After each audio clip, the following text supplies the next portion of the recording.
Hello, അജിത്താണ്. Travel with അജിത്തിൻ്റെ പുതിയൊരു വീഡിയോയിലേക്ക് എല്ലാ പ്രിയപ്പെട്ടവർക്കും സ്വാഗതം. ഇന്ന് നമ്മളൊരു യാത്ര പോവുകയാണ്. എവിടേക്കാണെന്ന് തന്നെ നമ്മുടെ സ്വന്തം ഗവി വഴി കുമിളിക്ക് പോവുകയാണ്. അപ്പോൾ നമുക്ക് ആ യാത്രയുടെ വിശേഷങ്ങളൊന്ന് കണ്ടിട്ട് വന്നാലോ? അപ്പോൾ നമുക്ക് വീട്ടിലോട്ട് പോവാം.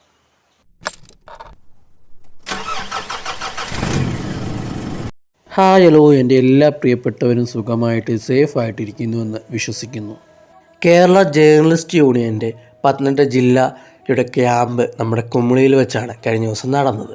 അപ്പം പത്തനംതിട്ട ജില്ലയുടെ വിവിധ ഭാഗങ്ങളിൽ നിന്നുള്ള മാധ്യമപ്രവർത്തകർ പങ്കെടുക്കുന്ന ക്യാമ്പിലേക്ക് നമ്മളും പന്തളത്ത് നിന്നാണ് കുമിളിയിലേക്ക് പോയത്. അപ്പോൾ എന്തായാലും നമ്മൾ ആ പോകുന്ന വഴിക്ക് ഗവി വഴിയാണ് നമ്മുടെ യാത്രയുള്ളത്. അപ്പം നമുക്ക് പന്തളത്ത് നിന്നുള്ള ഗവിയിലേക്കുള്ള യാത്രയും ആ കുമിളിയിലെ കാഴ്ചകളുമൊക്കെയാണ് ഇന്ന് നമ്മൾ ഈ വീഡിയോയിൽ ഉൾപ്പെടുത്തിയിട്ടുള്ളത്. വീഡിയോയ്ക്ക് കുറച്ച് ലെന്ത് കൂടുതലാണ് എങ്കിലും ഈ വീഡിയോ ഒന്ന് എല്ലാവരും മുഴുവനായി കാണാൻ ശ്രമിക്കുക. അപ്പോൾ നമുക്ക് കുറച്ച് ഗവിയുടെ കാര്യങ്ങൾ കൂടി പറഞ്ഞുകൊണ്ട് ഗവിയിലൂടെ എന്നോടൊപ്പം നിങ്ങളും യാത്ര ചെയ്യും എന്ന് വിശ്വസിക്കുന്നു. അപ്പോൾ നമുക്ക് വീഡിയോയിലോട്ട് പോകാം. കേരളത്തിൻ്റെ മലയോര സുന്ദരിയായ പത്തനംതിട്ട ജില്ലയുടെ കോന്നി താലൂക്കിൽ സീതത്തോട് പഞ്ചായത്തിലാണ് നിത്യഹരിത വനമായ ഗവി സ്ഥിതി ചെയ്യുന്നത്. പശ്ചിമഘട്ടത്തിലെ പെരിയാർ കടുവ സങ്കേതത്തിൻ്റെ ഭാഗമാണ് ഗവി ഉൾപ്പെടുന്ന വനപ്രദേശം. സമുദ്രനിരപ്പിൽ നിന്ന് ഏകദേശം 3400 അടി ഉയരത്തിലാണ് ഗവി സ്ഥിതി ചെയ്യുന്നത്. കൊടും വേനലിൽ പോലും വൈകുന്നേരങ്ങളിൽ 10 ഡിഗ്രിയിൽ താഴെയാണ് ഇവിടുത്തെ കാലാവസ്ഥ എന്നതാണ് ഇവിടുത്തെ മറ്റൊരു പ്രത്യേകത. പുൽമേടുകളാൽ സമ്പന്നമായ മൊട്ടക്കുന്നുകളാണ് ഗവിയുടെ മറ്റൊരു പ്രത്യേകത. ഇവിടുത്തെ ഒരു കുന്നിൻമുകളിൽ നിന്ന് നോക്കിയാൽ ശബരിമല പോലും കാണുമെന്നാണ് പറയുന്നത്. അത്യപൂർവങ്ങളായ പൂക്കളും മരങ്ങളും ഇവിടെയെത്തുന്ന പ്രകൃതി സ്നേഹികളെ ആകർഷിക്കുന്നു.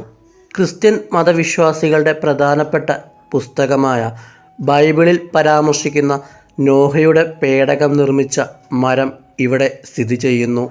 പക്ഷി നിരീക്ഷകർക്ക് ഏറെ അനുയോജ്യമായ ഒരു സ്ഥലമാണ് ഗവി. മലമുഴക്കി വേരാമ്പൽ, മഴങ്കൊത്തി തുടങ്ങി 323 ഇനം പക്ഷികളാണ് ഗവിയിലുള്ളത്. കടുവ, പുലി, ആന, കരടി തുടങ്ങി വന്യമൃഗങ്ങളുടെ ആവാസ വ്യവസ്ഥ കൂടിയാണ് ഗവി. 63ലധികം വിഭാഗത്തിൽ വരുന്ന മൃഗങ്ങളും 45 തരം ഉഴകങ്ങളും ഈ പ്രദേശത്ത് ഉള്ളതായാണ് കണക്കാക്കുന്നത്.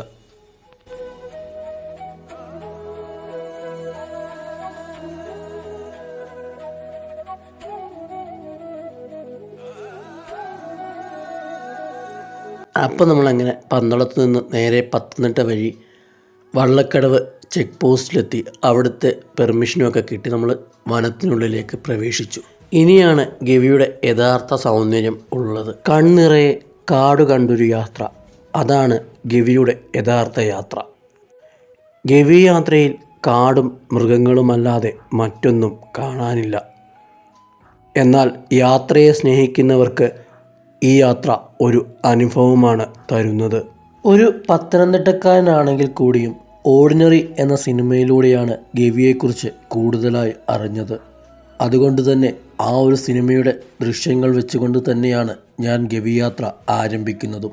100 കിലോമീറ്റർ ദൂരം ഏകദേശം 4 മണിക്കൂർ കൊണ്ടോ 5 മണിക്കൂർ കൊണ്ടോ കൊടും വനത്തിലൂടെ ഒരു യാത്ര, അതായിരുന്നു ഗവി യാത്രയിലെ ഏറ്റവും പ്രത്യേകതയായി കണക്കാക്കുന്നത്.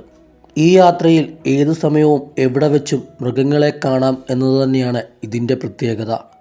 നിരവധി ഡാമുകളുടെ മുകളിലൂടെയുമാണ് ഈ യാത്ര കടന്നു പോകുന്നത്. ഡാമിൻ്റെയൊക്കെ വീഡിയോയും ഫോട്ടോയും ഒക്കെ എടുക്കുന്നതിന് നിയന്ത്രണങ്ങളുള്ളതിനാൽ പലതും എടുക്കാൻ സാധിച്ചിട്ടില്ല. ഗവിയിലൂടെയുള്ള യാത്രയിൽ പലപ്പോഴും മൃഗങ്ങളെ കാണാൻ സാധിക്കും. എന്നാൽ നിർഭാഗ്യവശാൽ എനിക്ക് ഈ യാത്രയിൽ മലയണ്ണാനെയും അതേപോലെ കുരങ്ങനെയും മാത്രമാണ് കാണാൻ സാധിച്ചത്. എന്നാൽ എൻ്റെ ചില സുഹൃത്തുക്കൾക്ക് മറ്റു പല മൃഗങ്ങളെ കാണാനും സാധിച്ചു. അവയുടെ ചിത്രങ്ങൾ കൂടി ഞാൻ ഈ വീഡിയോയിൽ ഉൾപ്പെടുത്തുകയാണ്. അടുത്ത തവണത്തെ യാത്രയിൽ കൂടുതൽ മൃഗങ്ങളെ കാണാൻ എനിക്കും സാധിക്കട്ടെ എന്ന് ഞാനും പ്രാർത്ഥിക്കുന്നു. ഗവിയിൽ ഒരുപാട് കാണാനുണ്ടെന്നാണ് പലരുടെയും വിചാരം. എന്നാൽ കാണുന്നതിനേക്കാൾ കൂടുതൽ യാത്രയാണ് ആസ്വദിക്കാൻ സാധിക്കുന്നത്. സ്വന്തം വാഹനത്തിൽ ഗവിയിലേക്ക് പോകണമെങ്കിൽ ഓൺലൈനായി പാസ് രജിസ്റ്റർ ചെയ്യണം. യാത്ര ചെയ്യുന്നതിന് 3 ദിവസം മുമ്പ് എങ്കിലും കുറഞ്ഞത് പാസ് രജിസ്റ്റർ ചെയ്യുന്നവർക്ക് മാത്രമാണ് ചെക്ക് പോസ്റ്റിൽ നിന്ന് പാസ് ലഭിക്കുക. ആങ്ങമുഴി ചെക്ക് പോസ്റ്റിലൂടെയാണ് ഗവിയിലേക്കുള്ള യാത്ര തുടങ്ങുന്നത്. ആങ്ങമുഴിയിൽ നിന്നും ആരംഭിച്ച് വള്ളക്കടവ് ചെക്ക് പോസ്റ്റിലൂടെയാണ് ഗവിക്ക് പുറത്തേക്കും കടക്കുന്നത്. ഈ 2 ചെക്ക് പോസ്റ്റുകൾ തമ്മിൽ 100 കിലോമീറ്റർ ദൂരമാണ് ഉള്ളത്. ഈ 100 കിലോമീറ്റർ ദൂരവും മൊബൈൽ ഫോണുകൾക്ക് റേഞ്ച് ഉണ്ടാകില്ല എന്നത് പ്രത്യേകം ശ്രദ്ധിക്കണം. അതേപോലെ തന്നെ ഭക്ഷണം കയ്യിൽ കരുതുന്നതാണ് എപ്പോഴും നല്ലത്. കാരണം ഭക്ഷണം കിട്ടാൻ കടകളോ മറ്റു സൗകര്യങ്ങളോ ഈ യാത്രയിൽ വിരളമാണ്. ആങ്ങമുഴി ചെക്ക് പോസ്റ്റിൽ നിന്ന് രാവിലെ 8:30 മുതൽ ഉച്ചയ്ക്ക് 12 മണി വരെയാണ് കടത്തിവിടുന്നത്.